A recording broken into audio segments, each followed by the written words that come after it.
Hello friends, welcome back to my class. I hope you all are fit and fine. Friends, कल मैं एक शादी में गया। Generally I don't dance, but वहाँ का माहौल इतना एनर्जेटिक था कि मैं नाचे बिना नहीं रह सका। तो फ्रेंड्स, कई बार हमारी लाइफ में ऐसी सिचुएशंस आती हैं जब या तो आदतन या अकॉर्डिंग टू सिचुएशन वहाँ माहौल ऐसा बन जाता है कि हम किसी काम को किए बिना नहीं रह सकते। तो आज की क्लास में हम इसी तरीके के सेंटेंसेस को बनाना सीखेंगे कि हम जब इन सेंटेंसेस को इंग्लिश में ट्रांसलेट करते हैं तो हमें किस रूल को फॉलो करना चाहिए। So let's begin. तो फ्रेंड्स, जैसा कि मैंने आपको बताया, जब भी या तो आदतन या फिर माहौल के अकॉर्डिंग हम किसी काम को किए बिना नहीं रह सकते हैं तो इसकी जो पहचान होती है प्रेजेंट में, ये हमें पास्ट में भी मिलता है। अभी हम इसे प्रेजेंट में देख रहे हैं। तो प्रेजेंट में होता है वर्ब प्लस बिना सकता है, मतलब मैं किसी काम को किए बिना नहीं रह सकता हूं। और जो इसका रूल होता है बहुत ही इजी सिंपल रूल होता है। बट फ्रेंड्स, आपको याद रखना है, अगर आपको ये रूल नहीं आएगा, ये सेंटेंस तो बहुत इजी है, इसका रूल भी बहुत इजी है, बहुत ही सिंपल सा रूल होता है, बट अगर आपको ये बनाना नहीं आता, कोई रूल नहीं आता, तो आप इस सेंटेंस को इंग्लिश में ट्रांसलेट कर नहीं पाएंगे। तो इस रूल को सीखना बहुत ही इंपॉर्टेंट है।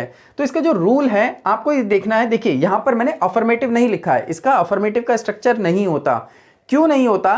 क्योंकि हमेशा इसमें हम किसी, आप देखेंगे अगर, तो इसमें नहीं जरूर आएगा। हम किसी भी काम को किए बिना नहीं रह सकते। तो जब नहीं आ रहा है तो आपको ये बात ध्यान रखनी है कि इसका अफर्मेटिव का स्ट्रक्चर नहीं बन सकता, या तो इसका नेगेटिव का, इंट्रोगेटिव या WH फैमिली का स्ट्रक्चर बनेगा। तो आई होप आपको ये बात समझ में आई है। आइए अब इसका रूल देखते हैं। रूल होता है सब्जेक्ट प्लस कांट। देखिए, नेगेटिव में हमेशा नॉट जो है इसमें हमेशा जुड़ा ही रहेगा, तो इसका रूल का हिस्सा है ये not. Can't plus help plus verb की first form ING and then object. बहुत ही सिंपल सा रूल होता है। तो आइए अब हम इसका एग्जाम्पल देखते हैं। मैं उससे बात किए बिना नहीं रह सकता हूं। मान लीजिए मेरा कोई बेस्ट फ्रेंड है और चाहे कितनी भी लड़ाई हो जाए मेरी उससे, मैं उससे बात किए बिना नहीं रह सकता हूं। तो हम इस सेंटेंस को किस रूल से बनाएंगे? Can't help. तो आइए इसको ट्रांसलेट करते हैं। सबसे पहले सब्जेक्ट क्या है? मैं। आई कांट हेल्प, ये रूल है, आप इसको छोड़ नहीं सकते। ये कांट हेल्प जो है रूल का हिस्सा है, इसको आप छोड़ नहीं सकते। आई कांट हेल्प, क्रिया क्या हो रही है? बात करने की, टॉक, और ING जोड़ देंगे किससे?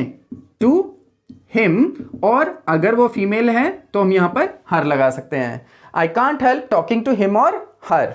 आई होप आपको एग्जाम्पल क्लियर है। वह नाचे बिना नहीं रह सकती है। मान लीजिए मेरी एक फ्रेंड है, वो जब भी म्यूजिक सुनती है वो नाचे बिना नहीं रह सकती है, वो अपने आप को रोक नहीं पाती है। तो इसको भी हम इसी रूल से बनाएंगे। She can't help dancing.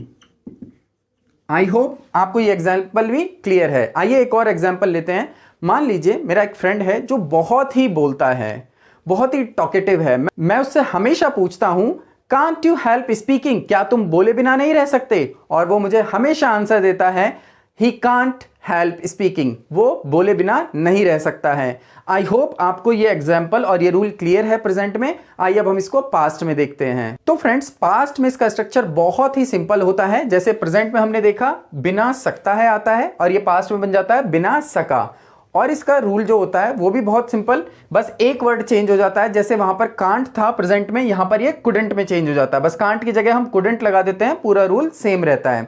आइए इसका एग्जांपल देखते हैं। मैं उसे पीटे बिना नहीं रह सका। देखिए, बिल्कुल वही है, बस पास्ट में चला गया, पास्ट में बोल रहा हूं। मान लीजिए मेरे से कोई बहुत ज्यादा बदतमीजी कर रहा है और मैं फिर कहता हूं मैं उसे पीटे बिना नहीं रह सका। सिचुएशन ऐसी बन गई कि मैं उस काम को किए बिना नहीं रह सका। तो आइए इसको ट्रांसलेट करते हैं। सब्जेक्ट क्या है? मैं। आई, अब कांट की जगह पर यहां क्या आ जाएगा? कुडंट आ जाएगा। आई कुडंट हेल्प, क्रिया क्या हो रही है? पीटने की, बीट, ING जोड़ देंगे, beating him. I couldn't help beating him. I hope आपको क्लियर है। नेक्स्ट इज, वे हंसे बिना क्यों नहीं रह सके। देखिए, यहां पर ये WH फैमिली की सेंस दे रहा है। हम यहां पर किसी से पूछ रहे हैं, मान लीजिए कोई गिर गया या किसी से कुछ गलती हो गई और लोग उसके ऊपर हंसने लगे, तो हम पूछते हैं वे हंसे बिना क्यों नहीं रह सके। तो यहां पर हम WH फैमिली के हिसाब से बना देंगे। वाई कुडंट, WH फैमिली के बाद ही हम हेल्पिंग वर्ब का यूज करते हैं। सब्जेक्ट क्या है? वे, दे। अब क्या लगा देंगे? Help.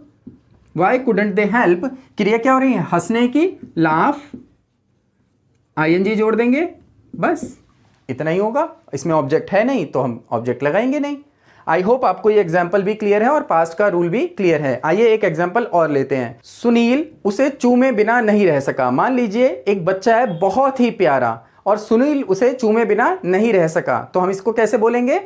Sunil couldn't help kissing him or her।